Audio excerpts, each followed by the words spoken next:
It all started on a quiet Sunday morning. I was out back, tending to the horses on my family's ranch, when I noticed something odd on the security feed. A woman pacing around my property like she owned the place. At first, I figured she was lost or maybe looking for someone. But as I watched a little closer, I realized this wasn't just a casual trespasser. It was Karen, the HOA president from the gated community a mile down the road. She's been a thorn in everyone's side for months, always complaining about things that had nothing to do with her. But this time, she took things way too far. Without warning, Karen had wandered into my barn and was standing in front of my locked gun safe, pulling at the handle like she had a right to be there. She was muttering something about unsafe storage and violating neighborhood standards. Even though my ranch isn't even part of the HOA, I couldn't believe what I was seeing. And just when I was about to head over and confront her, she did something that made my blood run cold. She pulled out her phone and dialed 911. I watched in disbelief as she told the dispatcher there were illegal firearms and explosives on my property, even though I have every permit and license on the books. She had no idea that my cameras were recording every second. What happened next, though, caught even me off guard. Less than a minute after she made that call, just 45 seconds to be exact, federal agents came flying down my driveway in unmarked SUVs and tactical gear. And when they saw who was actually causing the disturbance, everything changed. But what really happened when they questioned Karen? You'll want to hear this. The moment those blacked-out SUVs skidded to a stop in front of my barn, the whole air on the ranch shifted. Dust kicked up around them as armed federal agents jumped out, yelling commands and fanning out with precision.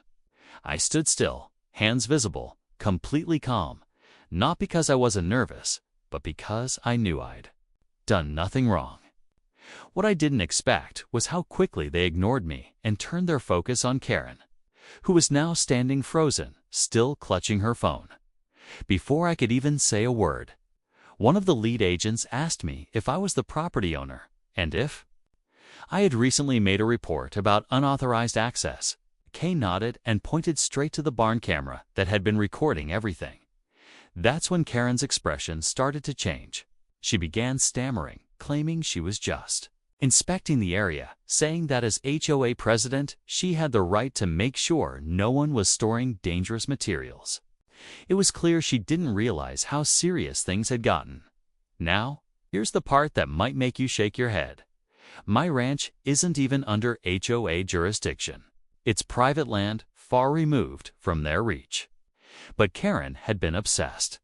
For weeks, sending passive-aggressive letters about the visual impact of my fencing, the barn's paint color, and yes, even the size of the American flag I fly near the gate. She'd threatened to report me before, but I never thought she'd actually step foot on my land. Turns out, she didn't just call 911, she called in a false federal report, dropping keywords that triggered a quick response. I later found out she mentioned unauthorized weapons, transport, and possible militia activity. But what the agents found inside that barn wasn't what she expected. ... And the fallout. Let's just say things only got messier from here. As the agents fanned out and swept the barn, Karen stood awkwardly near the doorway, arms folded like she was trying to act in control. But the fear on her face told a different story. One of the federal agents approached her calmly and asked if she had permission to be on the property. She hesitated, then said something about community oversight and citizen responsibility, clearly trying to twist her way out of it. I stayed back, letting the scene unfold, but inside, I was boiling. While they checked my permits and verified every serial number on my locked firearms, all of which were legally owned and securely stored, one of the younger agents pulled me aside. He quietly asked if I'd had issues with this woman before. I told him everything about her constant drive-bys, the nasty letters, the time she tried to get my mailbox removed because it didn't match the neighborhood's aesthetic. even though my nearest neighbor is half a mile away. He raised his eyebrows and just nodded. Apparently, this wasn't his first Karen encounter on a rural call. Meanwhile, back at the barn, the real problem was unfolding. Karen had managed to convince herself that she was some sort of neighborhood enforcer, and in her mind, she was exposing some dangerous operation. But when the feds found nothing illegal, not even a single misplaced round, her story started to crumble. Still, she didn't back down. She started accusing me of hiding things underground, of using my barn as a front, even saying the American flag was a red flag for extremist behavior. That's when the agent's tone shifted. What none of them realized, though, was that this wasn't the first time she had tried to pull something like this.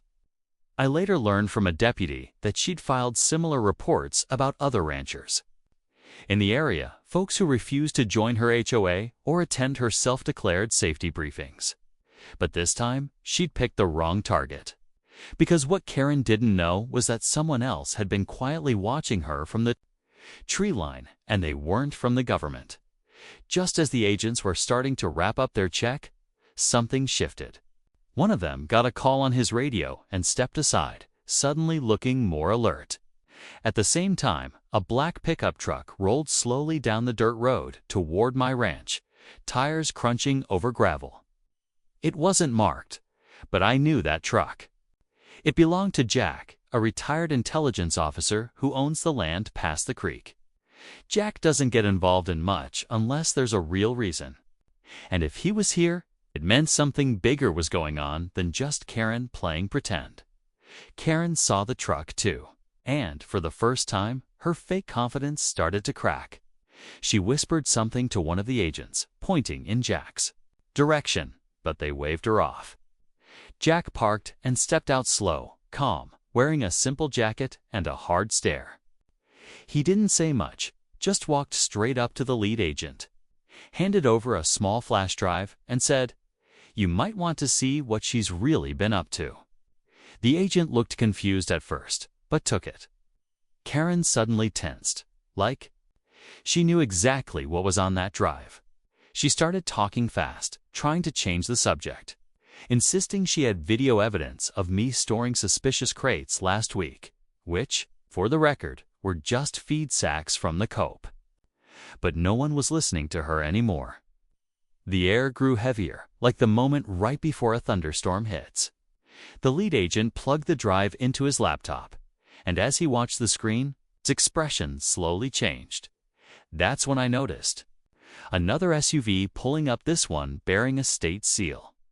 Whoever was inside wasn't local law enforcement, and they weren't here for me either. Karen's breathing got shallow. Her eyes darted between the agents, the screen, and Jack. Whatever was on that flash drive, it had just flipped the entire situation upside down. And none of us were ready for what was coming next. The state vehicle door opened, and out stepped a woman in a sharp blazer, badge flashing at her hip. She didn't look like a local deputy, more like someone from internal affairs or maybe state-level investigations. She walked with purpose, straight toward the lead federal agent, and the moment their eyes met, the mood shifted again. Karen's voice wavered as she tried to insert herself into the conversation, saying things like, "Finally, someone who understands the seriousness of this situation." But the woman didn't even glance her way. The agent handed over the flash Dr. Jack had provided. The woman plugged it into her own tablet and began scrolling through the files. For a few long minutes, no one said a word. Then she turned to Jack and gave a slight nod. That was the moment I realized this had nothing to do with my ranch anymore. This was something deeper, something Karen had never expected would surface. And Jack, somehow, had been sitting on it all along. Then came the second twist.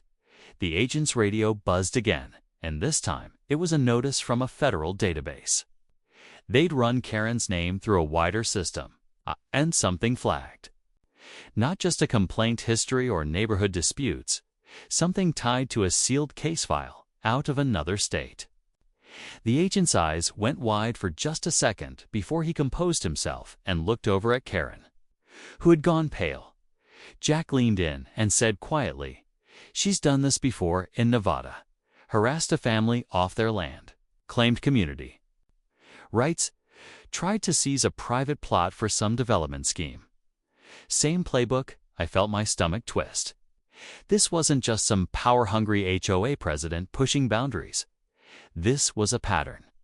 A trail. Karen must have sensed that everything was slipping fast. She backed away slowly, starting to talk about lawyers and false accusations. But no one moved to stop her. Not yet. The agents were too focused on the files loading up, and whatever came next would decide everything. But one thing was clear.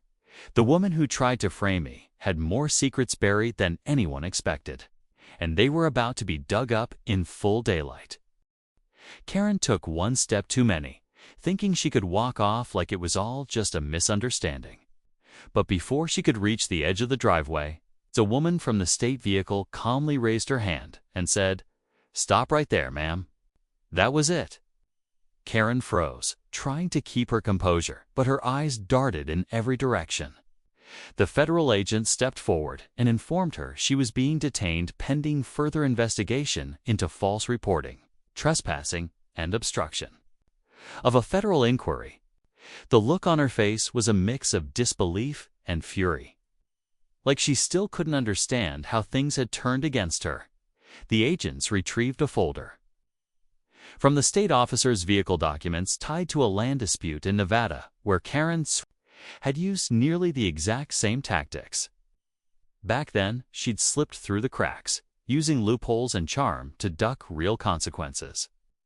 But this time, with federal eyes on her and a mountain of digital evidence from Jack, there was nowhere to run. She tried to shift blame again, rambling about protecting the community and how she was just acting on a tip, but no one was buying it. Her phone was taken, her car inspected. And then they read her rights right there in front of my barn. I thought that would be the end of it.